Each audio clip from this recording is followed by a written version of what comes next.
کیا آپ جانتے ہو 1 محرم سے 10 محرم تک ہمیں کیا کرنا چاہیے اور کن باتوں سے ہمیں بچنا چاہیے؟ محرم الحرام بابرکت مہینہ چل رہا ہے، لیکن افسوس ہے بہت سے لوگ محرم میں ایسی باتوں پر یقین کر لیتے ہیں جن کی قرآن و حدیث میں کوئی اصل موجود نہیں۔ کچھ کہتے ہیں کہ محرم شروع ہوتے ہی گوشت، انڈا، مچھلی، بکرا وغیرہ نہیں کھانا چاہیے، اور بعض لوگ تو محرم میں ہر نئے کام کو منحوس سمجھتے ہیں، بیکار سمجھتے ہیں۔ آخر اس کی حقیقت کیا ہے؟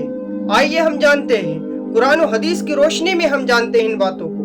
اللہ تبارک و تعالی قرآن مقدس میں ارشاد فرماتا ہے، سال بھر کے 12 مہینوں میں 4 مہینہ حرمت والے ہیں، اور ان میں سے ایک محرم ہے۔ محمد صلی اللہ تعالی علیہ وسلم نے فرمایا، رمضان کے بعد سب سے افضل اللہ تبارک و تعالی کے نزدیک محرم کے روزے ہیں۔ تو اس سے معلوم یہ ہوا محرم ببرکت اور عظمت والا مہینہ ہے، اور اس میں اللہ تبارک و تعالی کی رضا حاصل کرنی چاہیے۔ محرم میں ہمیں کیا کرنا چاہیے؟ توبہ استغفار کریں، اللہ تبارک و تعالی سے معافی مانگیں، اور نئے سال کے شروع میں اللہ تبارک و تعالی سے توبہ استغفار کریں گے تو اللہ تبارک و تعالی توبہ کرنے والوں کو پسند فرماتا ہے۔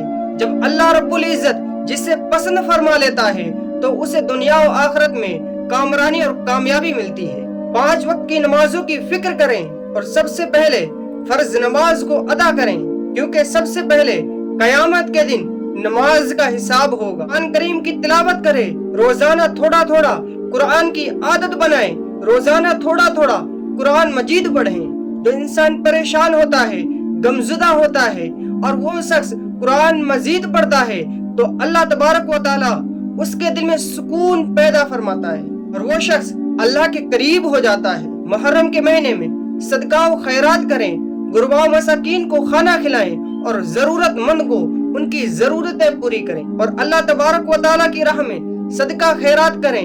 اللہ تبارک و تعالیٰ اس کا اجر بہت ثواب عطا فرمائے گا۔ والدین اور رشتہ داروں کے ساتھ حسن سلوک کریں، ان سے اچھا برتاؤ کریں، پیار و محبت سے ان کے آگے پیش آئیں۔ یوم عاشورہ یعنی کہ 10 محرم کا دن جب میرے آقا علیہ الصلوۃ والسلام مدینہ منورہ میں تشریف لائے تو آپ صلی اللہ تعالی علیہ وسلم نے دیکھا کہ یہودی 10 محرم کو روزہ رکھتے ہیں، اور انہوں نے بتایا کہ اس دن اللہ تبارک و تعالی نے حضرت موسیٰ علیہ الصلوۃ والسلام کی قوم کو فرعون سے نجات عطا فرمائی۔ میرے آقا علیہ الصلوۃ والسلام نے فرمایا کہ حضرت موسیٰ علیہ الصلوۃ والسلام سے ہمارا تعلق بہت مضبوط ہے۔ پھر آپ صلی اللہ تعالی علیہ وسلم نے خود بھی روزہ رکھا، اور صحابہ اکرام رضی اللہ تعالی عنہم اجمعین کو روزہ رکھنے کا حکم فرمایا۔ اور محرم میں کن باتوں سے ہمیں بچنا چاہیے؟ محرم کے مہینے کو برا بھلا کہنا، منحوس کہنا، یہ غلط عقیدہ ہے۔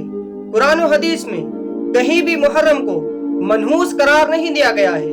شادی بیاہ کو ناجائز سمجھنا، بعض لوگ کہتے ہیں کہ محرم میں شادی بیاہ نہیں کرنا چاہیے، حالانکہ اس بات میں قرآن و حدیث میں کوئی دلیل موجود نہیں ہے۔ لہٰذا محرم میں نکاح کرنا جائز ہے، اور حلال کھانے کو چھوڑ دینا، انڈا، مچھلی، مرغا، مرغی یا بکرے کا گوشت وغیرہ، اور کہنا کہ 1 محرم سے 10 محرم تک ہم نہیں کھا سکتے، اس بات کی شریعت سے کوئی ثابت نہیں۔ اللہ تبارک و تعالیٰ کی حلال کی ہوئی چیزوں کو بلا دلیل حرام سمجھنا یہ درست نہیں۔ جھوٹ، چغلی، غیبت، ہم گناہوں سے بچیں گے۔ آقا علیہ الصلوۃ والسلام نے فرمایا، مسلمان وہ ہے اس کی زبان اور اس کے ہاتھ سے دوسرے مسلمان کو فائدہ پہنچے۔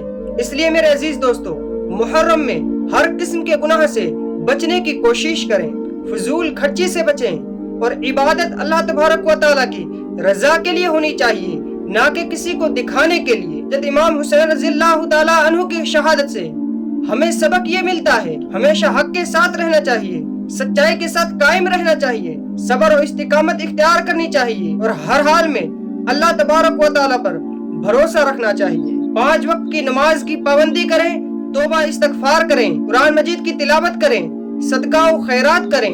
اگر آپ لوگ 9 محرم کو روزہ نہ رکھ پائیں تو 10 اور 11 محرم کو روزہ رکھیں۔